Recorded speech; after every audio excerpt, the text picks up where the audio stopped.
മുൻപ് ഒരു എപ്പിസോഡില് മിഹായൽ കലാറ്റോസോവിന്റെ the cranes are flying എന്ന് പറയുന്ന ചിത്രത്തെക്കുറിച്ച് ഞാൻ കോഴിക്കോട് വെച്ച് ഇന്റർനാഷണൽ ഫിലിം ഫെസ്റ്റിവലിന്റെ മേനോ സാറിന്റെ നിർദ്ദേശപ്രകാരം പോയി കണ്ട ഒരു സിനിമയെക്കുറിച്ച് പറഞ്ഞായിരുന്നു.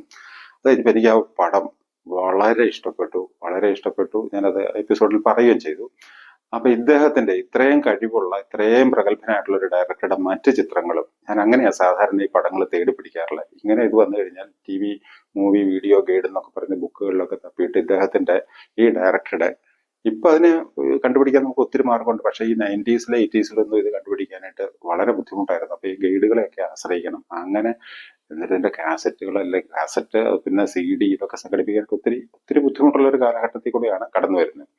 അപ്പൊ അങ്ങനെ ഇദ്ദേഹത്തെ കുറിച്ച്, കലാറ്റോസോവിനെ കുറിച്ച് പഠിച്ചു കഴിഞ്ഞപ്പോൾ അദ്ദേഹത്തിന്റെ അടുത്ത പടം ഈ 57-ൽ വന്ന ഈ ക്രെയിൻസ് ആർ ഫ്ലൈയിങ് എന്ന് പറഞ്ഞ പടം കഴിഞ്ഞിട്ട് വന്ന പടം ലെറ്റർ നെവർ സെൻഡ് എന്നാണ് പടത്തിന്റെ പേര്.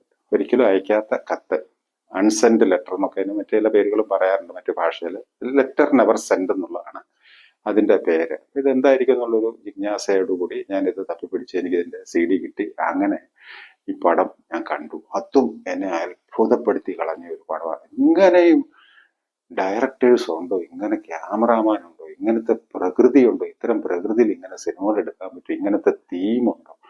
ഇത് അത്ഭുതപ്പെടുത്തിയ ഒരു പടമായിരുന്നു. ഈ ക്രെയിൻസ് 4 പേര്, 3 ജിയോളജിസ്റ്റുകളും ചെറുപ്പക്കാരാണ്. 3 ജിയോളജിസ്റ്റുകളും അവരുടെ ഒരു ഗൈഡ്, അയാളും ജിയോളജിസ്റ്റ് കൂട്ടത്തിൽ വരുന്നതാണ്, ഒരു ഗൈഡായിട്ടുള്ള കോൺസ്റ്റാന്റിൻ ടാറ്റിയാന. നേരത്തെ ക്രെയിൻസിന്റെ കാര്യം പറഞ്ഞപ്പോൾ ടാറ്റിയാന എന്ന് പറഞ്ഞ പെൺകുട്ടിയുടെ കാര്യം അതിലെ ഹീറോയിനായിട്ടുള്ള ഇതിന്റെ പറഞ്ഞില്ല. അപ്പൊ ഇതില് അവളുടെ പേര് ടാനിയ എന്നാണ്. അവൾ ഈ ജിയോളജിസ്റ്റുകളുടെ കൂട്ടത്തിലുണ്ട്. പിന്നെ ഒന്ന് ആന്ദ്രെ, പിന്നെ ഒന്ന് സെർഗേയ് എന്ന് പറഞ്ഞിങ്ങനെ 2 പേരോട് വേറെ ഉണ്ട്. അപ്പൊ 3 ചെറുപ്പക്കാരും ഒരു പെൺകുട്ടി ഒരു യുവതി ടാനിയ. അത് ഈ ടാറ്റിയാന സമൈലോവ എന്ന് പറഞ്ഞ നടിയാണ് അത് അഭിനയിക്കുന്നത്. ഇവരെ എന്തുകൊണ്ട് വരുന്നു എന്ന് ചോദിച്ചാൽ ഈ സൈബീരിയൻ പ്രദേശം, മഞ്ഞ് മൂടി കിടക്കുന്ന, തണുത്തുറഞ്ഞു കിടക്കുന്ന സൈബീരിയൻ, ഒരു വളരെ വന്യമായിട്ടുള്ള ഒരു മഞ്ഞ് മൂടി കിടക്കുന്ന റഷ്യയിലെ ഒരു പ്രദേശമാണ് സൈബീരിയ എന്ന് പറയുന്നത്. വിശാലമായിട്ട് കിടക്കുന്ന മഞ്ഞ് മരുഭൂമി എന്നൊക്കെ പറയാൻ പറ്റുന്നില്ല. ഇടയ്ക്ക് കുറെ ചെടികളും ഇതൊക്കെ ഉണ്ട്, മരങ്ങളുണ്ട്, കാടുകളുണ്ട്. അങ്ങനത്തെ ഒരു സ്ഥലത്ത് അത് അതിമനോഹരമായിട്ട് ഈ കോഴിക്കോട് ഫിലിം ഫെസ്റ്റിവലിൽ വെച്ച് തന്നെ എനിക്ക് സൈബീരിയയിൽ ഷൂട്ട് ചെയ്തിരിക്കുന്ന ഒരു പടം കൊറസോവയുടെ ദർസു ഉസാല കാണാനായിട്ടുള്ള ഭാഗ്യവും കൂടെ കിട്ടുകയുണ്ടായി. അതാണ് സൈബീരിയൻ കാടുകളിൽ ഈ മഞ്ഞില് വെച്ച് ഷൂട്ട് ചെയ്തതിൽ എനിക്ക് ഏറ്റവും ഇഷ്ടപ്പെട്ട പടം. അന്ന് ഓർക്കണം, ആർട്ടിഫിഷ്യൽ ഇന്റലിജൻസോ അല്ലെങ്കിൽ ഗ്രീൻ സ്ക്രീൻ മാറ്റിംഗ് പോലുള്ള സംഭവങ്ങളോ ഒന്നും ഉപയോഗിക്കാതെ എടുത്തിരിക്കുന്ന ഒരു പടമാണ് ഈ ഇത്. അത് രണ്ടും അതുപോലെ ഇത് 60-ലാണ് വന്നിരിക്കുന്നത്. ഞാൻ ഈ പറയുന്ന ലെറ്റർ നെവർ സെൻഡ് എന്ന് പറയുന്ന പടം 1960-ൽ വന്നാണ്. അതിലും ഈ പറഞ്ഞ യാതൊരു സംഭവങ്ങളും ഉപയോഗിക്കാതെ എടുത്തിരിക്കുന്ന ഒരു വർക്കാണ്. നമ്മളെ അത്ഭുതപ്പെടുത്തി കളയുന്ന ഒരു വർക്ക്. അത് ഈയിടെ ഫേസ്ബുക്കിലൊക്കെ കണ്ടായിരുന്നു. അതായത് ഈ സൈബീരിയൻ പ്രദേശത്ത് എത്രയോ സഹസ്രാബ്ദങ്ങൾക്ക് മുമ്പ് ഒരു മീറ്റിയോർ, ഒരു കുറെ കൂടെ വലിപ്പമുള്ള, സാധാരണ വരുന്ന ചെറിയ ഉൽക്കാപതനങ്ങളല്ല, അതിനേക്കാളും കുറെ കൂടെ വലിപ്പമുള്ള ഒരു ഈ പ്രദേശത്ത് സൈബീരിയൻ പ്രദേശത്ത് എവിടെയോ വന്ന് പതിച്ചു. അറിയാമല്ലോ, മീറ്റിയോർ എന്ന് പറയുന്ന സ്പേസിൽ നിന്ന് വരുന്നതാണ്. ഗ്രഹങ്ങളിൽ നിന്ന് വരുന്ന, ആസ്ട്രോയിഡ് ബെൽറ്റിൽ നിന്നൊക്കെ വരുന്ന ചില പീസ് വഴിതെറ്റി വരുന്നതാണ്. ഇങ്ങനെ ഒരു പീസ് വന്നിട്ട് ഭൂമിയിൽ വന്ന് പതിച്ച ഈ സൈബീരിയൻ പ്രദേശത്താണ്. അപ്പൊ ഇത് മാരകമായ സ്പീഡിൽ വന്ന് പതിക്കുന്നത് കൊണ്ട്, ഇതിന്റെ വലുപ്പം കൊണ്ടും അതിന്റെ മൊമെന്റം വെലോസിറ്റിയും കൂടെ ചേർന്നൊക്കെ വരുന്ന ഇതായതുകൊണ്ട് വന്ന് പതിക്കുമ്പോൾ ഉണ്ടാകുന്ന ഒരു ഇമ്പാക്റ്റിന്റെ ഒരു ശക്തി എന്ന് പറയുന്നത്, അതിന്റെ ഒരു മർദ്ദവും അതിന്റെ താപവും കാരണം ഈ ഭൂമിയുടെ ഉപരിതലത്തിൽ, ആ പ്രദേശത്ത് ഉപരിതലത്തിൽ ഉണ്ടായിരുന്ന കരിയാണ്, കാർബണിന്റെ പാർട്ടിക്കിൾസ് അല്ലെങ്കിൽ കാർബണിന്റെ ലെയറുകളൊക്കെ ഉള്ള ഇതുണ്ടായിരുന്നു. അപ്പൊ കാർബൺ രൂപാന്തരം വന്നിട്ട് പ്രഷറും ഹീറ്റും, ചൂടും മർദ്ദവും കാരണം ഇതിന് മാറ്റം വന്നിട്ട് അതിൽ പലതും വജ്രത്തിന്റെ ചെറിയ കഷ്ണങ്ങളായിട്ട്, അല്ലെ ചെറിയ വജ്ര കഷ്ണങ്ങളായിട്ട് മാറി വജ്രങ്ങൾ ഉണ്ടായി എന്നും പറഞ്ഞിട്ടൊരു ശാസ്ത്രീയമായിട്ടുള്ള ഒരു തത്വമുണ്ട്. അപ്പൊ ഇതന്നേ ഇവർക്ക് അറിയാമായിരുന്നുണ്ട്. അത് കണ്ടെത്താൻ കഴിഞ്ഞാൽ അവരുടെ ഭാവിക്ക് അവർക്ക് സാമ്പത്തികമായിട്ട് ഭയങ്കരമായിട്ട് ഉയരാൻ പറ്റും. അതുപോലെ രാജ്യത്തിനും, റഷ്യക്കും ഭയങ്കരമായിട്ട്, USSR സോവിയറ്റ് യൂണിയനും വളരെ ശക്തമായിട്ട് ഉയരാൻ പറ്റും എന്നുള്ള ഒരു സങ്കല്പത്തില് ഇവര് ഇത് അന്വേഷിച്ചിറങ്ങുവാണ്, ഈ രത്നങ്ങൾ അന്വേഷിച്ചിട്ട്. അപ്പൊ സൈബീരിയയുടെ പ്രദേശത്ത് അതിനാണ് ഒരു ഗൈഡിന്, ഇവർക്ക് പരിചയമില്ലാത്തൊരു സ്ഥലമാണ്, വളരെ ഇതായിട്ടുള്ള ദുർഗമം എന്ന് പറയാൻ പറ്റുന്ന രീതിയിലുള്ള വനപ്രദേശമാണ്. അവിടെ പോയിട്ട് ഇവരിതിങ്ങനെ എക്സ്കവേഷൻ നടത്തിക്കൊണ്ട് ഇങ്ങനെ പോവുക. അപ്പൊ ഇത് ഒരു അന്നത്തെ കാലത്ത് 60-കളുടെ അറിയാമല്ലോ, ഒരു ചെറിയൊരു വിമാനത്തിൽ ഇവരൊന്ന് ചെയ്ത് ഇങ്ങനെ പോയിക്കൊണ്ടിരിക്കുകയാണ്.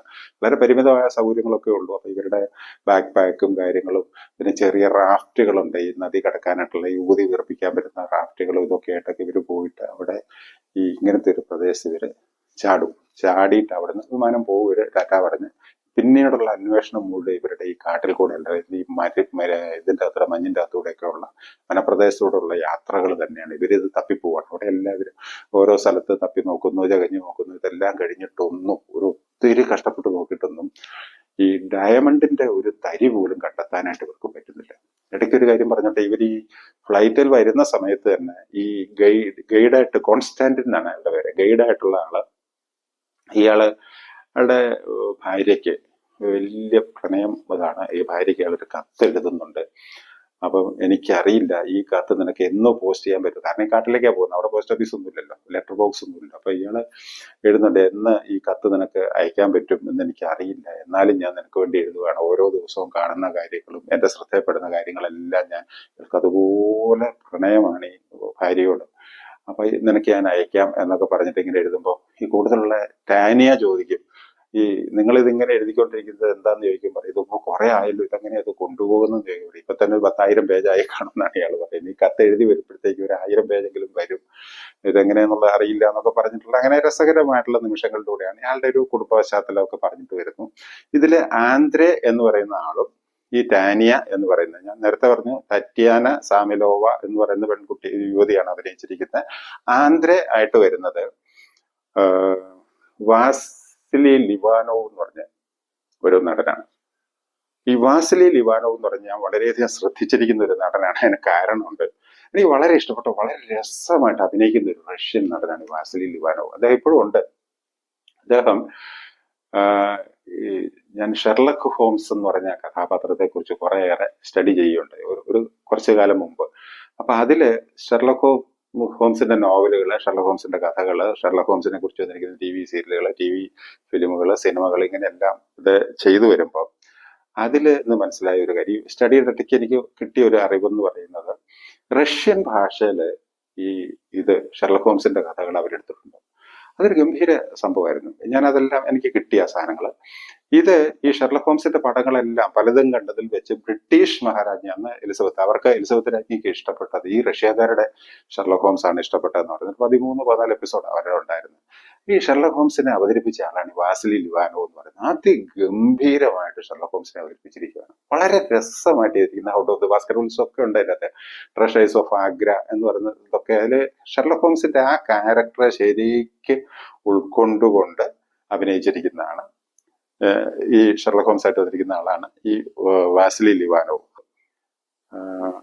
പോട്ടെ, അപ്പൊ ഇതിലേക്ക് തന്നെ വരാം. ഷെർലക് ഹോംസിനെ വിട്ടേച്ച് നമ്മൾ ഈ ലെറ്റർ നവർസനിലേക്ക് വരാം. അപ്പൊ ഇവര് ആ പ്രദേശത്തൊക്കെ പര്യവേഷണം നടത്തിയിട്ട് അവിടെ ഒന്നും ഡയമണ്ടിന്റെ ഒരു കണിക പോലും കിട്ടാതൊക്കെ വന്നിട്ട് ഇവര് നിരാശരാകും. എന്നിട്ട് ഇവര് പറയും, നമുക്ക് പ്ലാൻ ഒന്ന് മാറ്റി പിടിക്കാം എന്ന് പറഞ്ഞുകൊണ്ട് ഒരു ക്വിക്കാസ് എടുത്തിട്ട് ഇവിടെ മുഴുവൻ കിളച്ചു മറിക്കുകയാണ്. കിളച്ച് കുഴികൾ കുഴിച്ചു നോക്കുകയാണ്. അപ്പൊ ഈ കുഴിച്ച് കഴിയുമ്പോഴത്തേക്ക് ഇതിന്റെ ഓരോ അടരുകളായിട്ട്, ലെയർ ബൈ ലെയർ ആയിട്ട് മണ്ണുകൾ കാണുമല്ലോ. ഇതിന്റെ ഇടയ്ക്കെങ്കിലും എവിടെയെങ്കിലും കാരണം ഈ ഒരു ഇടിയിൽ പ്രഷറിൽ വന്നിട്ട് ഡയമണ്ട്സ് ഫോം ചെയ്തിട്ട് പിന്നീട് ഇതിന്റെ മുകളിൽ ചെളി വന്നടിയോ മണ്ണ് വന്ന് മൂടുകയോ അങ്ങനെയൊക്കെ കാറ്റടിച്ചിട്ട് മണ്ണ് വരും, അങ്ങനെ പല പല ഇതിലൂടെ വന്നിട്ട് മണ്ണ് ഒന്ന് മൂടിപ്പോകാം. അപ്പൊ ഇതിന്റെ അടിയിലുണ്ടോ എന്നൊക്കെ അറിയാണ്ട് ഇവര് കുഴിച്ചിട്ട് നോക്കുവാണ്. അവിടെയും നിരാശയാണ്. അങ്ങനെ ഈ ആന്ധ്രയും ടാനിയയും തമ്മിലൊരു പ്രണയബന്ധം ഇതിന്റെ ഇടയ്ക്ക് ഉണ്ട്. ഇതില് ഈ സെർഗിയ എന്ന് പറയുന്ന ആൾക്ക്, കൂടുതലുള്ള മറ്റേ നാലാമത്തെ ആൾക്ക് ഇവരോട്, ഈ ആന്ധ്രയോട് ദേഷ്യമുണ്ട്. ഈ ഇത്രയും സുന്ദരിയായിട്ടുള്ള ഈ പെൺകുട്ടിയെ പ്രേമിക്കുന്നതിൽ അവൻ അതിലൊരു കണ്ണുള്ളതാണ്.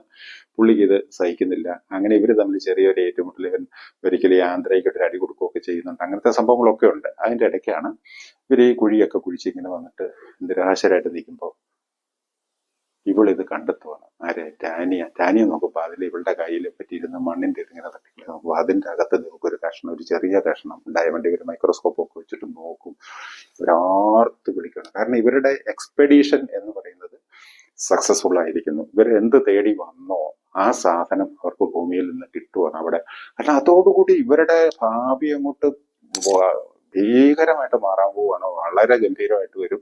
രാജ്യത്തിന്റെ തന്നെ ഭാവി മാറാം, അവരുടെ സാമ്പത്തിക സ്ഥിതി ഇതെല്ലാം മാറാൻ പോകുന്നതിൽ സന്തോഷം ഇവരാർത്ത് വിളിച്ചതിന് മുൻപ്, ഒരു എക്സ്പെഡീഷൻ തുടങ്ങുന്നതിന് മുമ്പ് കുടിച്ചിട്ട് വെച്ചിരുന്നതിന്റെ ബാക്കി ഒരു കുപ്പി കുപ്പിയുണ്ട്. ആ കുപ്പിയുടെ ബാക്കി എടുത്തിട്ട് ഇവർ കഴിച്ച് ആഘോഷിക്കുകയൊക്കെ ചെയ്യും. എന്നിട്ട് നാളെ രാവിലെ അപ്പോഴത്തേക്ക് രാത്രിയായി. നമുക്ക് നാളെ രാവിലെ യാത്ര തിരിച്ചു പോകാം. കാരണം ഇത് കണ്ടെത്തി സ്ഥലം സ്പോട്ട് ചെയ്ത് മാപ്പ് ചെയ്ത് കഴിഞ്ഞാൽ പിന്നെ ഇവർക്ക് തന്നെ അവിടെ നിന്ന് ഇതെല്ലാം കൂടെ ചെയ്യാൻ പറ്റില്ല. പിന്നീട് വളരെ വൻതോതിൽ ആൾക്കാരും കാര്യങ്ങളും യന്ത്രസാമഗ്രികളും ഒക്കെ വന്നിട്ട് വേണം അവിടെ എക്സ്കവേഷൻ നടത്താനും ഈ ഡയമണ്ട് കളക്ട് ചെയ്യാനും ഒക്കെ ആയിട്ട്. അപ്പൊ ഇവർ ഈ ഇത് സ്പോട്ട് ചെയ്തിട്ട് ഇവരുടെ ബേസ് ക്യാമ്പിലേക്ക് വിളിച്ചു പറഞ്ഞപ്പോൾ ഇവരുടെ കമ്മ്യൂണിക്കേഷൻ, ഞങ്ങൾ ഈ സാധനം കണ്ടെത്തിയിരിക്കുന്നു, ഞങ്ങൾ നാളെ പുറപ്പെടാൻ പോവാണ്, നിങ്ങൾ വരണം എന്നും പറഞ്ഞിട്ട് മെസ്സേജ് അയക്കും. റേഡിയോ വയർലെസ് സെറ്റും ഒക്കെ ഉണ്ട് ഇവരുടെ. അങ്ങനെ ഇവര് ഉറങ്ങാൻ കിടക്കും. ഉറങ്ങാൻ കിടക്കുന്നതിന്റെ ഇടയ്ക്ക് രാത്രി ഇവരെന്തോ ചൂടൊക്കെ കാരണം ഇവര് ചാടി എഴുന്നേക്കും. ഇനിയാണ് അങ്ങോട്ട് ടെസ്റ്റുകളുടെ ടെസ്റ്റാണ്. അവിടെ അവിചാരിതമായിട്ട് കാട്ടുതീ വരുവാണ്. ഈ കാട്ടുതീ വന്നിട്ട് ഇവര് കാട്ടുതീക്കകത്ത് പെട്ടു, ഈ 4 പേരും കൂടെ. ഇവര് നോക്കുമ്പോൾ ചുറ്റും ഇവർക്ക് ഇതിലേ പോകണം എന്നുള്ള അറിയില്ല. ഇതിൽ കുറച്ചെങ്കിലും വഴി അറിയാവുന്ന കോൺസ്റ്റാന്റിനെ ഉള്ളൂ. ഇയാളെ അറിയാവുന്ന വഴി കൂടെ ഒക്കെ ഇവർ കിട്ടിയ സാധനങ്ങൾ. അപ്പൊ ഇവർക്ക് ഈ റാഫ്റ്റ് രക്ഷപ്പെടുത്തിയേ പറ്റുള്ളൂ, അതായത് ചങ്ങാടൻ രക്ഷപ്പെടുത്തിയേ പറ്റുള്ളൂ. പോകുന്ന എത്ര എന്ന് അവരെ കാണാൻ പറ്റുമല്ലേ, മനുഷ്യവാസമുള്ളിടത്തേക്ക് എത്താൻ പറ്റുമെന്ന് അറിയില്ല. അപ്പൊ ഇവർക്ക് ഫുഡ് സപ്ലൈ വേണം, ഇവർക്ക് അത്യാവശ്യം വസ്ത്രങ്ങൾ വേണം. ഇതൊക്കെ ആയിട്ട് കിട്ടിയ സാധനങ്ങളൊക്കെ എടുത്തുകൊണ്ട് ചുമക്കാൻ പറ്റുന്നതിനും ലിമിറ്റ് ഉണ്ടല്ലോ. അങ്ങനെ അതുമൊക്കെ ആയിട്ട് ഇവര് ചുറ്റും തീ കത്തിക്കൊണ്ടിരിക്കുകയാണ്. എന്തോ ഭംഗിയായിട്ട് അത് എടുത്തിരിക്കുന്നറിയോ, വളരെ രസമായിട്ട്. ഈ കാട്ടുതീക്കകത്ത് ഇവര് 4 പേര് പെട്ടുപോയിട്ട് ഇവര് ഇതിൻ്റെ അകത്ത് രക്ഷപ്പെടാൻ പോകുന്നു. കുറെ ലെങ്തി ആയിട്ട് തന്നെ എടുത്തിരിക്കുകയാണ്. പുകയും ഇതുമില്ലായിട്ട് ഇങ്ങനെ പോകുന്നതിന്റെ ഇടയ്ക്ക് ഒരു തീ പിടിച്ച കത്തുന്ന മരം വന്നിട്ട് ഈ സെർഗിയായുടെ മേത്തേക്ക് അങ്ങ് വീഴും. അതായത് ഈ പ്രശ്നം ഉണ്ടാക്കിയ ചെറുപ്പക്കാരന്റെ മേത്തേക്ക് വീണിട്ട് ഇവർക്കൊന്നും ചെയ്യാൻ പറ്റില്ല, രക്ഷിക്കാനേ പറ്റാതെ ഈ കൊത്തിക്കൊണ്ടിരിക്കുന്ന മരം വന്നുകൊണ്ട് ഇയാളുടെ പുറത്തേക്ക് വീണിട്ട് ഇയാൾ അതിന്റെ അടിയിൽപ്പെട്ട് ഇയാൾ ആയി പോവാണ്, മരിച്ചു പോവാണ്. ഇവരാകെ നിരാശരായിട്ട്, കാരണം കൂട്ടത്തിൽ ഈ 4 പേരിൽ ഒരാൾ പോയി.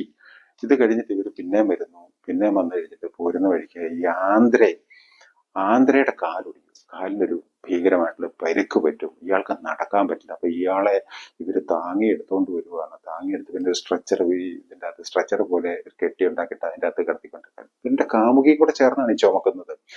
അങ്ങനെ ഇതുമായിട്ട് വരുന്നു. അത് ഇയാൾക്ക് താങ്ങാൻ പറ്റുന്നില്ല. ഇവളും അത്ര ഭീകരമായിട്ടുള്ള അന്തരീക്ഷാവസ്ഥയാണ്, ചൂട് താണും. അപ്പോഴത്തേക്ക് ഈ ഇത് മാറിയിട്ട് മഞ്ഞ് വന്നു തുടങ്ങി. അതായത് ഈ ഇതിന്ന് മഴ പെയ്തിട്ട് ഇവരുടെ ഈ കാട്ടുതീയെല്ലാം കെട്ടുപോയിട്ട് അത് ഒരു പ്രദേശം മുഴുവൻ കത്തിപ്പോയിരിക്കുന്നു. ഈ ഉണങ്ങി കത്തിക്കരിഞ്ഞ മരങ്ങളൊക്കെ നിൽക്കുന്നതിന്റെ ഇടയ്ക്ക് കൂടെയാണ്. അപ്പോഴത്തേക്കും മഴ പെയ്ത് ഈ മഴയൊക്കെ ഭയങ്കര രസമായിട്ട് എടുത്തിട്ടുണ്ട്.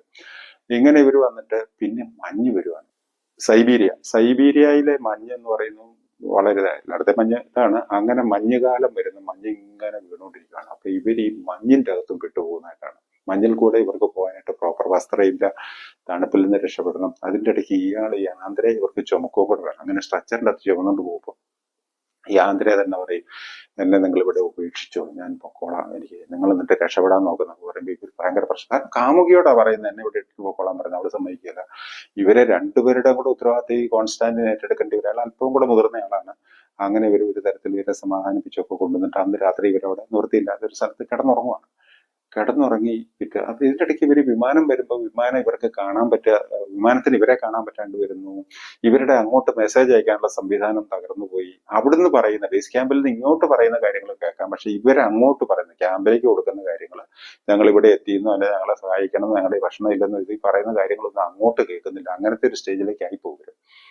അങ്ങനെയും ബുദ്ധിമുട്ട്. ഇതിങ്ങനെ വന്നിട്ട് ഈ പിറ്റേ ദിവസം അടുത്ത ദിവസം രാത്രിയിൽ ഇങ്ങനെ നോക്കുമ്പോൾ ഇടയ്ക്ക് എന്തോ ഇത് കേട്ട് നോക്കുമ്പോൾ ആന്ധ്രയെ കാണാനില്ല. ആന്ധ്ര അവിടെ ഒരു എഴുതി മരത്തിൽ ഇങ്ങനെ വെച്ചിട്ടുണ്ട്, ഞാൻ പോകുന്നതിന് എന്നെ തപ്പണ്ടെന്നുള്ള മട്ടിൽ ഒരു സാധനം എഴുതി വെച്ചിട്ട് അയാൾ ആത്മാഹുതി ചെയ്തു എന്നുള്ള മട്ടിൽ അയാൾ അവിടുന്ന്, കാരണം ഇവരെ ബുദ്ധിമുട്ടിച്ചിട്ട് തനിക്ക് തന്നെ ഇവര് ചുമക്കുക എന്ന് പറഞ്ഞാൽ അവരുടെ കൂടെ ജീവിതം ഇതായി പോകും, നശിച്ചു പോകും. അതുകൊണ്ട് താൻ ത്യാഗം ചെയ്തേക്കാന്നുള്ള മട്ടിൽ ആന്ധ്ര എഴുതി വെച്ചിട്ട് അയാൾ പോവുകയാണ്. ഇത് അവർക്ക് ഈ പെണ്ണിനത് താങ്ങാൻ പറ്റില്ല, അവള് കരച്ചിലൊക്കെ ആയിട്ട് കോൺസ്റ്റാന്റിനെ ഒരു തരത്തിൽ ആശ്വസിപ്പിച്ചിട്ട് ഇവര് അവിടെ നിന്നും പോകണം. അത് മഞ്ഞിങ്ങനെ പെയ്തുകൊണ്ടിരിക്കുകയാണ്. അടി ഇത്ര മീറ്റർ കനത്തിൽ മഞ്ഞ് പെയ്തുകൊണ്ടിരിക്കുകയാണ്. അങ്ങനെ ഗംഭീരമായിട്ട് എടുത്തിരിക്കുന്ന ഒരു വർക്കാണ്. ആ പടവും യൂട്യൂബിൽ ഉണ്ടെന്ന് തോന്നുന്നു. നിങ്ങൾ അതൊന്ന് കണ്ടു നോക്കേണ്ട ഒരു വർക്കാണ്. അതിലും ഈ പറയുന്ന പോലെ പ്രകൃതി മനുഷ്യരുമായിട്ടുള്ള ആ ഒരു പ്രകൃതിയുടെ ഒരു സംഹാര താണ്ഡവങ്ങൾ, അതിന്റെ ഒരു രാക്ഷസ സ്വഭാവവും സോഫ്റ്റ് ആയിട്ടുള്ള സ്വഭാവവും വിശാലമായിട്ടുള്ള ക്യാൻവാസിൽ മനുഷ്യനെ എത്ര നിസ്സാര ഒരു മുട്ടുസൂചി നാട്ടി പോലെ മനുഷ്യനെ കാണിക്കുന്നതും അതുപോലുള്ള സാധനങ്ങൾ ഇതെല്ലാമായിട്ട് അത് എങ്ങനെ വർക്ക് ചെയ്തിരിക്കുന്നത്, അവസാനം ടാനിയ മരിച്ചു പോകും. ടാനിയായും മരിച്ചു കഴിഞ്ഞിട്ട് അവളുടെ ജീവിതം അവള് നിവൃത്തിയില്ലാതെ അതിൻ്റെ അകത്ത് പെട്ടുപോവാണ്. അവളും പോയി, കോൺസ്റ്റാന്റിൻ മാത്രമാവും, ഇയാൾ വന്നിട്ട് ഇയാൾ മരിച്ചു പോകും എന്നുള്ളൊരു ലെവലിലേക്ക് എത്തുവാണ്. ഇയാളുടെ അത് രസമാണ്, ഇയാളുടെ മീശ താടി രോമത്തൊക്കെ ഇങ്ങനെ മഞ്ഞുറഞ്ഞുറഞ്ഞുറഞ്ഞുറഞ്ഞു വരുന്നത്. ഇയാളെ കിട്ടുന്ന സമയത്ത് ഇവർ വന്നവർ വിചാരിക്കുന്നത്, ഈ രക്ഷാപ്രവർത്തനത്തിന് വന്നവർ വിചാരിക്കുന്നത് ഇയാൾ മരിച്ചു എന്നുള്ളതാണ്. അവസാനം സ്റ്റെതസ്കോപ്പ് വെച്ചൊക്കെ നോക്കി കഴിഞ്ഞപ്പോൾ ഒരു നേരിയ ഹൃദയമെടുപ്പ് കണ്ടിട്ട് ഇയാളെ രക്ഷിച്ചുകൊണ്ട് പോകുന്നതായിട്ടാണ് പടം തീരുന്നത്.